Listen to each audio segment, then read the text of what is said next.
Sa kabila ng mundo,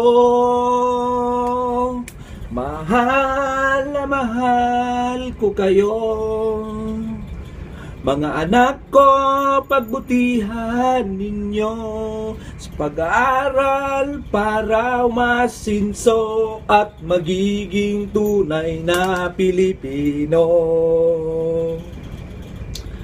Ako'y isang tunay at matatag na marino.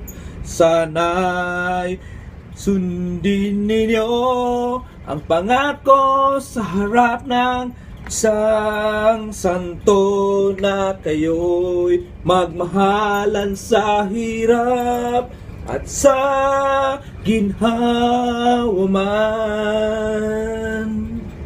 Ako'y isang Pilipino naman.